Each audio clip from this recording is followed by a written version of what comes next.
आज की वीडियो में हम जानने वाले हैं क्यूए डिपार्टमेंट के बारे में। यहाँ पर हम बात करेंगे क्यूए डिपार्टमेंट में आप करियर कैसे अच्छा बना सकते हैं, क्या ग्रोथ अपॉर्चुनिटीज़ हैं। बट उसके पहले हम ये भी जानेंगे कि एक्चुअल क्यूए डिपार्टमेंट कैसे इवॉल्व हुआ, इसका रिक्वायरमेंट क्यों आया और क्या इसकी एक्चुअल में क्या इनका इंपॉर्टेंस है फार्मास्यूटिकल इंडस्ट्री में।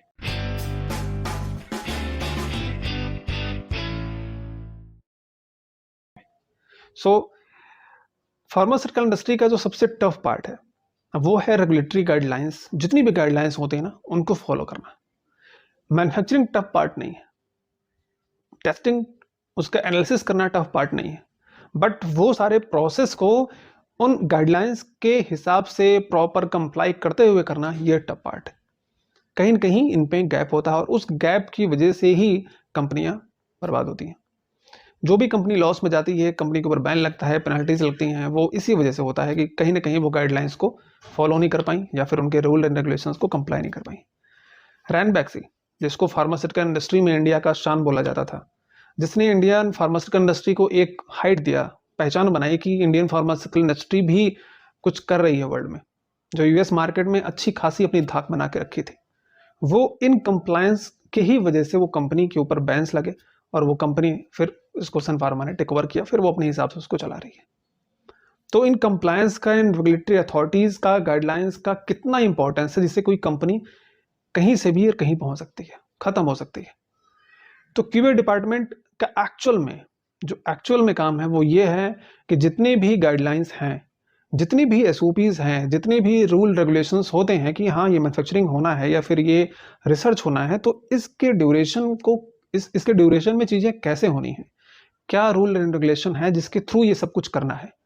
करने वाले तो वो प्रोसेस कर रहे हैं, मैन्युफैक्चरिंग में प्रोडक्शन डिपार्टमेंट है जो मैन्युफैक्चरिंग कर रहा है, क्यूसी डिपार्टमेंट जो एनालिसिस कर रहा है, वेयर हाउस है जो उनको ला के रख रहा है, एचआर डिपार्टमेंट जो पर्सन प्रोवाइड कर रहा है, फिर उनकी ट्रेनिंग्स प्रोवाइड कर रहा है, इंजीनियरिंग डिपार्टमेंट है जो फैसिलिटीज प्रोवाइड कर रहा है। ऐसे सब कुछ अपना अपना काम कर तो रहे हैं, बट क्यूए डिपार्टमेंट की जरूरत क्यों पड़ी? क्यों? क्योंकि ये सारे डिपार्टमेंट अपना अपना काम कर रहे हैं और उन अपने काम खत्म करने की वजह के चक्कर में कहीं ऐसे ना हो कि वो रूल एंड रेगुलेशंस को फॉलो ना करें। आप सब जानते हैं कि हम कितना रूल एंड रेगुलेशंस को फॉलो करते हैं।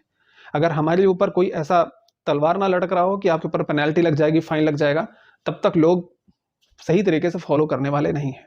ये हमारे नॉर्मल लाइफ में भी है। हमको अगर सिग्नल हेलमेट लगाना है, सिग्नल क्रॉस करना है, या फिर कितने सारे चीजें होती हैं, अगर हमें डर ना हो कि हमारे ऊपर फाइन है, तो कितने सारे ऐसे लोग हैं जो शायद वो ट्रैफिक रूल्स को फॉलो नहीं करेंगे।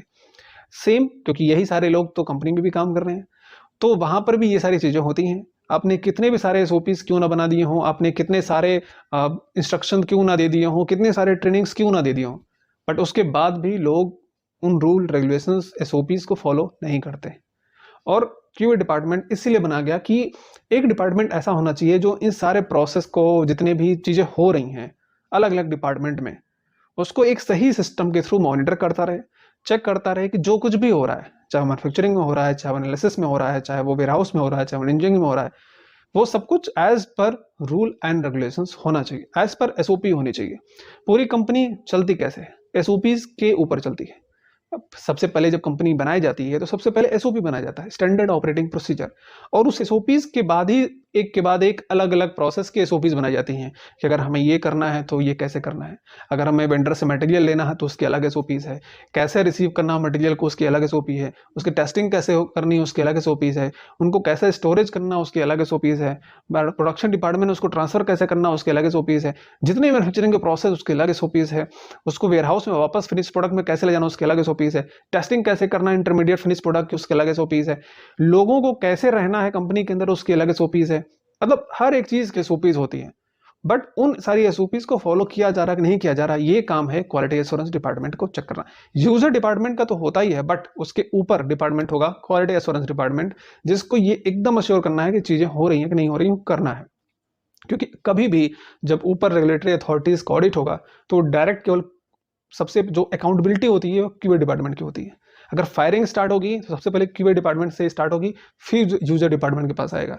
क्यूए डिपार्टमेंट से पूछा जाएगा कि आपका तो वर्क ही है लोगों को चेक करना, लोगों के ऊपर अपना ये समझना कि क्या हो रहा क्या नहीं हो रहा, सब चीज़ों को मेंटेन करना। तो आप क्या कर रहे थे? यूजर डिपार्टमेंट को तो जवाब देना ही पड़ेगा कि आपने गलती क्यों की, बट सबसे पहले क्वालिटी एश्योरेंस डिपार्टमेंट। तो क्वालिटी एश्योरेंस डिपार्टमेंट एक बहुत ही इंपॉर्टेंट, बहुत ही क्रिटिकल और बहुत ही वर्सटाइल डिपार्टमेंट है, जिसको हर एक डिपार्टमेंट के लिए काम करने का मौका मिलता है। आप मैन्युफैक्चरिंग के बारे में भी सीखेंगे, आप एनालिसिस के बारे में भी सीखेंगे, आप वेयर हाउसिंग के बारे में भी सीखेंगे, आप एचआर डिपार्टमेंट, आप रिसर्च में हैं, एनालिटिकल में है, research and development, formation development, आप अलग अलग डिपार्टमेंट्स के बारे में, क्योंकि वो पर्सन एक ही होगा मगर उसको चेक करना अलग अलग डिपार्टमेंट। तो आपके पास एक्सपोजर बहुत हो सकता है अगर आप उस तरीके से अपने आप को अपग्रेड करने के लिए तैयार हैं तो।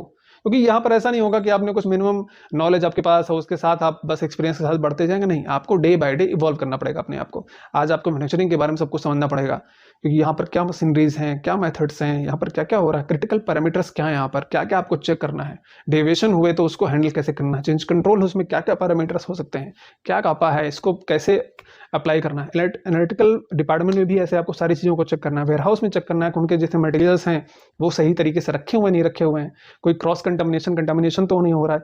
मतलब इतनी चीज़ें हैं समझाने के लिए कि अगर मैं उसका वीडियो बनाऊँ तो शायद 3-4 घंटे का अलग एक वीडियो बन जाएगा। तो ये डिपार्टमेंट इतना इंपॉर्टेंट है। अब हम बात करते हैं कि इस डिपार्टमेंट में जाने के लिए आपकी एलिजिबिलिटी क्या होनी चाहिए। अगर आप एमएससी हैं तो भी आप एलिजिबल हैं। बीएससी करके आपको कोई भी कंपनी लेने वाली नहीं है, कोई भी ठीक ठाक कंपनी। अगर आपने बी फार्म किया हुआ आप एलिजिबल हैं, आपने एम फार्म किया हुआ आप एलिजिबल हैं, आपने फार्म डी किया आप एलिजिबल हैं। बट अगर आपको आपने एम फार्म क्यूए में किया है तो अब आपके लिए बहुत अच्छा है। बट हाँ, क्योंकि आपने क्यूए में इन्फॉर्म किया है तो फिर आपका इंटरव्यू भी वैसा ही होगा, क्योंकि आपसे एक्सपेक्ट किया जाएगा, क्योंकि आपने क्वालिटी एश्योरेंस डिपार्टमेंट में ही स्पेशलाइजेशन किया हुआ है तो आपको बहुत कुछ पता होगा। बट जिसने नहीं किया क्यूएम इन्फॉर्म तो ऐसा नहीं है कि वो सही तरीके से एंटर नहीं कर सकता है। कुछ चीज़ें हैं जिसके बारे में आपको सही से पता हो तो आप अच्छे तरीके से अपना करियर बना सकते हैं। जैसे कि आपको रेगुलेटरी अथॉरिटीज़ के बारे में पता होना चाहिए। इस पूरे वर्ल्ड में कितनी रेगुलेटरी अथॉरिटीज़ हैं, एक नोट्स बनाइए, लिख लीजिए, सबके बारे में पढ़ लीजिए। इंटरनेशनल कितने हैं जो सबके ऊपर अप्लाई होते हैं, एक एक कंट्री के कितने हैं, वो कौन कौन से हैं, वो आप कैसे काम करते हैं उनके बारे में समझ लीजिए। हर एक रेगुलेटरी अथॉरिटीज़ ने क्या क्या जीएमपी के बारे में बोला है। जैसे आप डब्ल्यूएचओ के बारे में देख ले, डब्ल्यूएचओ क्या जीएमपी के बारे में बोलता है, आईसीएच क्या बोलता है, सीडीएसईओ क्या बोलता है, यूएसएफडीए क्या बोलता है, एमएचआरए क्या बोलता है, टीजीए क्या बोलता है, एनवीसा क्या बोलता है। सब लोगों ने बोला हुआ है जीएमपी के बारे में, सबके अपने अपने आईएसओ सबके अपने अपने जीएमपी के डिफिनेशंस हैं। बट अगर आप सबके डिफिनेशंस को कंपैरेटिव स्टडी करेंगे तो आपको पता चलेगा कि बहुत कुछ सेम है। तो अगर आपको सही में इंटरेस्ट है, आपके करियर को बहुत अच्छे से ग्रो करना है, तो आपको इस तरीके से थोड़ा प्रिपरेशन करना पड़ेगा। तो आपने रेगुलेटरी अथॉरिटीज के बारे में पता कर लिया, आपको मैन्युफैक्चरिंग की चीज़ों के बारे में थोड़ा नॉलेज हो। अगर आप फ्रेशर लेवल पे हैं तो ठीक है, आपको डोजेस फॉर्म के बारे में पता होगा कि टैबलेट, कैप्सूल, लिक्विड में जितने भी अलग अलग डोजेस फॉर्म होते हैं, क्या क्या उनके इन प्रोसेस क्या क्या चेक्स होते हैं, वो सब आपको पता है। जब थोड़े थोड़े आप सीनियर होंगे तो आपसे बाकी चीज़ें पूछी जाएंगी कि ये मेथड क्या होता है, इसमें क्रिटिकल पैरामीटर्स क्या होते हैं, यहाँ पर डिवीजन होता है तो उसको आप कैसे हैंडल करते हैं, इन्वेस्टिगेशन आपने लास्ट कौन सा किया था, उसमें क्या आपने कैसे क्या किया था, कापा क्या क्या होता है, वो सारी चीज़ें वहाँ पर वो पूछ सकते हैं आपसे। बट एट इनिशियल लेवल अगर आप रेगुलेटरी अथॉरिटीज के बारे में, गाइडलाइंस के बारे में आपको पता है तो आपके लिए काफ़ी है वो अपने इंटरव्यू अपने आप को प्रेजेंट करने के लिए। आपको जीएमपी, जीएलपी, इन सब गाइडलाइंस के बारे में थोड़ा अच्छे से पता होना चाहिए, जहाँ पर आप बता सके कि ये सारी चीज़ें हैं सर जो वर्क करती है, जिसके थ्रू हम जाते हैं। ठीक है, और उसके बाद आपको क्या पता होना चाहिए, डॉक्यूमेंटेशंस के बारे में थोड़ा पता होना चाहिए, आपका कम्युनिकेशन लेवल अच्छा होना चाहिए। मतलब ऐसा नहीं होना चाहिए कि आपको कोई क्वेश्चन पूछा गया तो आप उसको सही तरीके से जस्टिफाई नहीं कर, बिकॉज क्यूए डिपार्टमेंट का तो वर्क ही है जस्टिफिकेशन देना। कोई भी प्रॉब्लम होगा क्यूए डिपार्टमेंट बुलाओ, कौन है वहाँ पे इंचार्ज, हाँ क्या हुआ कैसे हुआ। अगर आप समझा ही नहीं सकते सामने वाले को तो फिर आप उस डिपार्टमेंट में काम कर ही नहीं सकते। तो उसके लिए आपके अंदर नॉलेज होना चाहिए, आपके अंदर कॉन्फिडेंस होना चाहिए। नॉलेज कॉन्फिडेंस होगा, आप ऑनेस्टली वर्क कर रहे हैं प्रॉपरली, तो आप बिल्कुल आंसर कर सकते हैं। ऐसा कुछ नहीं है कि वहाँ पे बहुत डरा धमका के आपसे कुछ पूछा जा रहा है, बहुत आपके ऊपर प्रेशर रहेगा, ऐसा कुछ नहीं है। बट हाँ, जितनी रिस्पॉन्सिबिलिटीज होती हैं, अगर आपके हाथ में जितना पावर है फिर उतनी रिस्पॉन्सिबिलिटीज आएंगी आपके पास, तो फिर अगर कुछ गलत होगा तो आपसे क्वेश्चंस भी उतने ही पूछे जाएंगे। तो इसलिए आपको समझ में आना चाहिए कि हाँ, आपकी पर्सनैलिटी कैसे होनी चाहिए। किसी भी तरह का मेल आपको करना है, किसी भी तरह का डॉक्यूमेंट प्रिपेयर करना है, कोई एसओपीज प्रिपेयर करना है, तो वो सारी चीज़ें आप थोड़ा आसानी से कर सकें। बहुत हैंड्स ऑन होना चाहिए कंप्यूटर्स और टेक्नोलॉजी के साथ में, क्योंकि अलग अलग इक्विपमेंट में भी आपको जाके, जैसे आपको चेक करना है, अब मैन्युफैक्चरिंग में कोई इक्विपमेंट है जो ऑटोमेटिक इक्विपमेंट है एकदम, अब वहाँ पे जाके उसको आपको चेक करना है, तो आप चेक तभी कर पाएंगे जब आप खुद थोड़े से आपको पता होगा। वैसे वहाँ पे ट्रेनिंग दी जाएगी, बट एटलीस्ट अपने लेवल पे आपको कंप्यूटर एंड टेक्नोलॉजी लेवल पे थोड़ा सा तैयार रहना पड़ेगा कि हाँ, आप उसके साथ में फैमिलियर हैं। तो ये सारी चीज़ें हैं जिसके साथ आप क्यूए डिपार्टमेंट में सही तरीके से अपना करियर बना सकते हैं। जितने भी मैन्युफैक्चरिंग प्लांट्स होते हैं, जितने भी फॉर्मुलेशन डेवलपमेंट के प्लांट हैं, जितने भी R&D के प्लांट हैं, वहाँ सब पे क्वालिटी एश्योरेंस डिपार्टमेंट होता है और इस डिपार्टमेंट की पूरी काफ़ी डिमांड रहता है, मतलब वैकेंसीज आती ही रहती हैं, बिकॉज अगर प्लांट चलना है तो क्यू डिपार्टमेंट चाहिए चाहिए। उसके साथ साथ में कॉर्पोरेट क्वालिटी एश्योरेंस डिपार्टमेंट हर एक बड़ी कंपनी के पास है। कॉर्पोरेट क्वालिटी एश्योरेंस डिपार्टमेंट क्या है, जैसे मैंने पहले भी वीडियो बनाया हुआ है जिसमें quality assurance and corporate quality assurance के बारे में डिफरेंशिएट किया मैंने। वहाँ पर क्या, जैसे कोई एक कंपनी है, मान लीजिए कैलकम कंपनी है, उसके पास पूरे इंडिया में 10 प्लांट है। अब हर एक प्लांट पे उसके एक एक क्यूए डिपार्टमेंट हैं। एक प्लांट दमन में है, एक प्लांट बद्दी में है, एक प्लांट सिक्किम में है, एक प्लांट अखिलेश्वर में है, अलग अलग प्लांट है और हर प्लांट में उनकी क्यूए डिपार्टमेंट है। बट होता क्या प्रॉब्लम कि हर प्लांट से मान लीजिए क्यूए डिपार्टमेंट अपना डॉक्यूमेंट्स सबमिट करता है बहुत सारी चीज़ों पे, तो कुछ कुछ डिफरेंशिएशन आ रहा है कि एक प्लांट में कुछ अलग प्रैक्टिस चल रहा है, एक प्लांट में कुछ अलग प्रैक्टिस चल रहा है। गाइडलाइंस वो सब कुछ फॉलो कर रहे हैं, बट कुछ कुछ चीज़ों के डॉक्यूमेंट्स का फॉर्मेट चेंज है, लैंग्वेज चेंज है। तो फिर क्या हुआ, कॉर्पोरेट क्वालिटी एश्योरेंस डिपार्टमेंट को लॉन्च किया गया। ये कॉर्पोरेट क्वालिटी एश्योरेंस डिपार्टमेंट सारे क्यूए डिपार्टमेंट को इंटीग्रेट करती है और वहां से ऊपर से सबको ऑर्डर देती है कि आपको अपने अपने प्लांट में ये सब कुछ करना है। तो सारे क्यूए डिपार्टमेंट की जो रिपोर्टिंग है वो ultimately corporate quality assurance department को होती है। और फिर जो अल्टीमेट रिस्पॉन्सिबिलिटी है पूरे कंपनी की, चाहे जितने प्लांट हो उस कंट्री में, वो रिस्पॉन्सिबिलिटी जाती है कॉर्पोरेट क्वालिटी एश्योरेंस को। किसी भी तरह का अगर ऑडिट होता है, इंटरनेशनल ऑडिट होता है, तो उसका जो जवाबदेही है, जो अकाउंटेबिलिटी है, वो कॉर्पोरेट क्वालिटी एश्योरेंस डिपार्टमेंट को जाता है। तो ये पूरा है जो क्यूए डिपार्टमेंट ऐसे काम करता है। अगर मैंने कुछ इसमें मिस कर दिया, आपको कुछ क्वेरी है जो आप पूछना चाहते हैं, तो कमेंट में मुझे पूछ सकते हैं। बाकी काफ़ी चीज़ों को मैंने कवर करने की कोशिश की है। Thank you very much.